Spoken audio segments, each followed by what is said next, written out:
सिर्फ इसकी चाहिए इसकी नहीं बनाने का।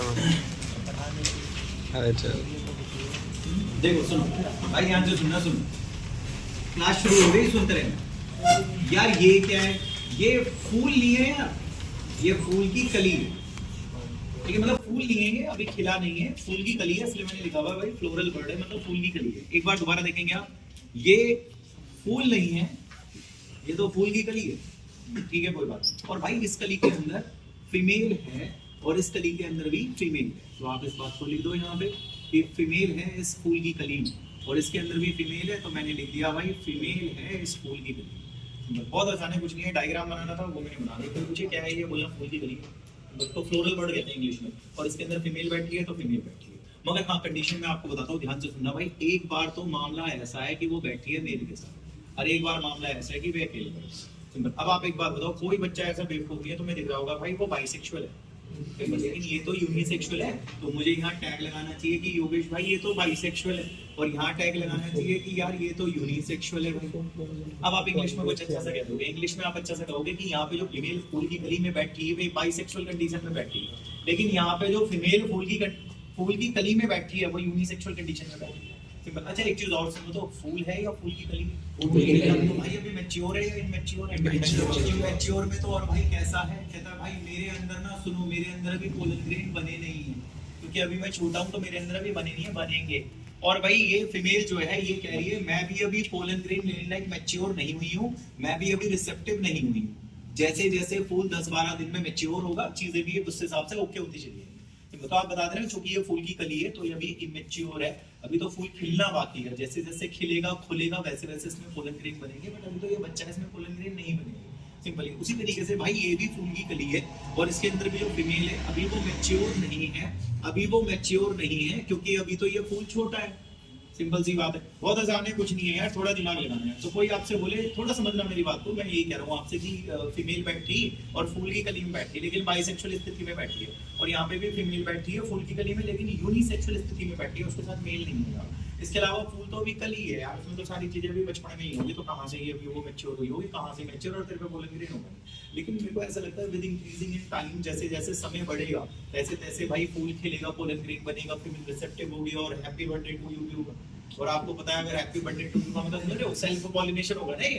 और शायद अभी 1-2 दिन पहले 4-5 क्लास पहले हम डिस्कस कर रहे थे, सेल्फ पॉलिनेशन से पैदावार बेकार हो जाती है। और यार कहते हैं सांप की औलाद पालने से बेटर है पहले खत्म कर दो, फिर वो बाद में काटे दो।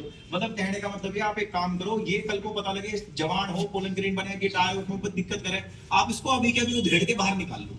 सिंपल। मैं इंग्लिश में लिख देता हूँ, मैं अभी निकाल दूंगा साले को बाहर, हैप्पी बर्थडे टू यू मैं होने नहीं दूंगा ना, तो मैं लिख देता हूँ कि मैं रिमूव कर रहा हूँ, निकाल रहा हूँ उसको, एंथर को, इससे पहले बिफोर इट डिहाइसिस, मतलब वे फटे और पोलन ग्रेन दे। सिंपल। और मैंने इसीलिए लिखा है कि मैं एंथर को अभी कभी रिमूव कर रहा हूँ, रिमूवल ऑफ एंथर, इससे पहले कि वो फटे है, डिहाइसिस का मतलब होता है फटना। सिंपल। इससे पहले वो फटे, तो ये मैं कर रहा हूँ, और किससे? फूल की कली से, फ्रॉम फ्लोरल बर्ड। और भाई ये जरूरी भी है, इज नेसेसरी। आस्तीन का सांप पालने से बेटर है पहले ही खत्म कर दो। और शायद आपको पता है इसी प्रोसेस को इमास्कुलेशन कहते हैं, इसी प्रोसेस को इमास्कुलेशन कहते हैं। योगेश भाई उधेड़ोगे कैसे? उधेड़ूंगा क्या कैसे? वो चिमटी आती है, फोर्सेप्स। सिंपल। तो मैं लिख देता हूँ बाय यूजिंग फोर्सेप्स, चिमटी आती है साला, उसी चिमटी से उधेड़ दूंगा। सिंपल है। तो मैंने वही कहा, चिमटी की मदद से, चिमटी का इस्तेमाल करके, ये जरूरी भी है कि आप उसको उधेड़ दो, उससे पहले वो कांड करे तो आपने निकाल दिया उसे। Simple. And this is emasculation. भाई जो टॉपिक आप कह रहे हो ना उसमें है ये, एक बार निकालो, आप चेक कर लेते हैं ना बुक में। देखो मेल जो बैठी वो बाइसेक्सुअल बैठी, अरे ये दिख रहा है पैराग्राफ में, आप एक बार उसके नीचे वाले पैराग्राफ की फर्स्ट लाइन आराम से, इफ द फीमेल पेरेंट, मतलब अगर जो फीमेल पेरेंट बैठी लिखा होगा वो बाइसेक्सुअल बैठी है, ये लिखा है ना। Simple. If the female parent bear bisexual flower, आप देखो नहीं आपको दिख रहा है, this is female parent. Simple. And ये बाइसेक्सुअल में बैठी भाई। सिंपल। तो आगे देखो लिखा हुआ है कि हम क्या करेंगे, रिमूवल ऑफ एंथर, आप उसमें से एंथर को निकाल दीजिए, इससे पहले कि वो फटे, लिखा होगा बिफोर इट्स डिहाइसिस। सिंपल। वो भी फूल की कली से, और आगे ये भी लिखा हुआ है नेसेसरी है, जरूरी है भाई। कल को कोई तुम्हें परेशान करे, परेशानी पालो ही मत ना, पहले ही खत्म कर दो। सिंपल। तो कह रहा है इस प्रोसेस को इमास्कुलेशन कहते हैं भाई। अच्छा एक और बात मैं आपको बताता हूँ, देखो जो तुम में पढ़ने वाला बच्चा है, जो पढ़ने वाला नहीं है भाई वो तो अब सीख लो, जो पढ़ने वाला है उसको ये चीज ऑलरेडी पता होगी। भाई ये जिस पौधे का फूल है ना, उस पौधे पे एक और फूल है भाई, एक और फूल है, ये रहा एक और फूल उसी पौधे पे। तो एक बात बताओ, गिरता तो ऑटोगैमी होता, सिंपल। अब एक बात बताओ, कल को खिले है और भाई अगर यूं गिर गया इस पे खिलने के बाद, तो बताओ कौन सी गैमी होगी? भूल गए, जिम्नोगैमी भी मैंने आपको बताया था कि सेल्फ पॉलिनेशन ही तो है, एक ही प्लांट की तो है। अगर आप पढ़ने वाले हो तो मैंने कहा था ऑटो में भी जेनेटिकली सिमिलर बनता है और जिम्नो में भी जेनेटिकली सिमिलर बनता है, क्योंकि प्लांट एक ही रहता है।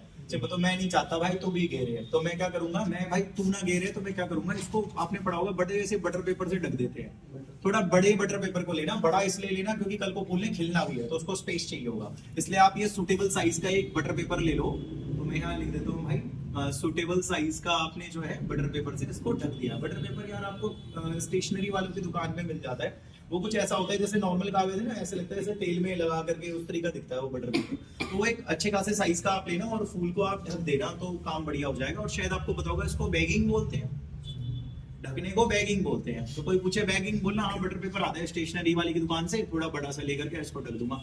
इससे क्या होगा, इससे होगा कल को भाई जब फूल खिलेगा ना, कल को जब फूल खिलेगा और वो उसका भी खिले वो, तो भाई जब वो पोलन ग्रेन डालेगा ना तो कागज पे ही रहेगा, अंदर नहीं जाएगा। सिंपल ये।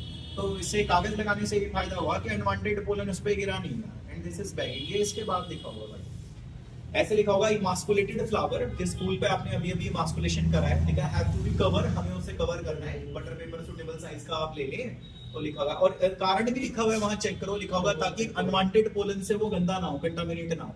सिंपल, तो उसको बैगिंग बोलते हैं भाई, सिंपल। अच्छा एक बात बताओ यार, 10 12 15 दिन में फूल ऐसे ही रहेगा, खिलेगा भी खिलेगा, और जैसे जैसे फूल खिलेगा उसकी फीमेल नॉट रिसेप्टिव या रिसेप्टिव? रिसेप्टिव। जब ऐसा होगा आप एक काम करना, जाना कागज को हटा के अपना मनपसंद पोलन ग्रेन रखना और कागज वापस ढक देना, रीबैगिंग हो जाएगी भाई। कोई आपसे बोले रीबैग, बोलना ऐसा है जब फीमेल जवान हो जाएगी, फूल खिल जाएगा तो कागज को हटाएंगे, अपना मनपसंद पोलन ग्रेन उसमें रखेंगे और वापस दोबारा ढक दो कागज को, रीबैग हो जाएगा। ये इसके बाद लिखा होगा, ऐसे लिखा होगा व्हेन द स्टिग्मा, जब वो जो स्टिग्मा है ना फीमेल ऑफ बैक्ड फ्लावर ढके हुए फूल की, जब वो रिसेप्टिव हो जाएगी, अटेन रिसेप्टिविटी, तो आप पोलन ग्रेन को ले लो अपना मनपसंद, उस पे रख के और रीबैग कर दो यार। बहुत सिंपल सी बात है। अब आप बोर्ड पे देख के बताएंगे इमास्कुलेशन में आपने क्या उधेड़ा था? क्या यहाँ एंटर है? नहीं, घंटा उधेड़ेंगे, यानी कि यहाँ पे there is no need for emasculation, no need for emasculation. यहाँ इमास्कुलेशन करने की जरूरत ही नहीं है, क्योंकि इमास्कुलेशन में मर्द उधेड़ते हैं, मर्द तो है ही नहीं, क्या उधेड़ेंगे। सिंपल ये। बस आप एक काम करो, कहीं ऐसा ना हो कि ये दूसरा फूल है उसमें मेल है, क्या पता ये तो बैगिंग कर दो आप कम से कम। सिंपल ये। और बैगिंग और रीबैगिंग कर देना, बट इमास्कुलेशन की जरूरत नहीं है, उसमें मेल है ही नहीं भाई। और अब की बार कैसा फूल था ये? यूनिसेक्स। अगला पैराग्राफ ये है, अगले पैराग्राफ में देखो लिखा हुआ है, अब की बार फीमेल बैठी यूनिसेक्सुअल में, ऐसे लिखा होगा, इफ द फीमेल पेरेंट बैठी यूनिसेक्सुअल फ्लावर में, लिखा होगा there is no need for emasculation. मर्द है ही नहीं, क्या उधेड़ेंगे, उसमें जरूरत ही नहीं है इमास्कुलेशन की। लिखा होगा इसमें आप बैगिंग करिए और जब सब कुछ स्थिति सही हो जाएगी रीबैग कर देना, काम हो जाएगा। शायद यही टॉपिक रह गया था आपका, इसके अलावा कुछ रह गया था? आगे बात करते हैं भाई, वापस ह्यूमन रिप्रोडक्शन में आ रहे हैं। मैंने आपको कहा था मैं दोनों के लेक्चर्स को मिक्स कर दूंगा, मगर इतना परेशान नहीं करूंगा कि तुम्हें समझना है। ये देखो भाई, सुनो, देखते रहना, सुनना भाई। 2 दिन ऊपर नीचे भी हो जाते हैं, कम ज्यादा हो जाते हैं, बट एवरेजली 9 महीने निकल के आता है भाई। और शायद आपको पता होगा इसे बायोलॉजी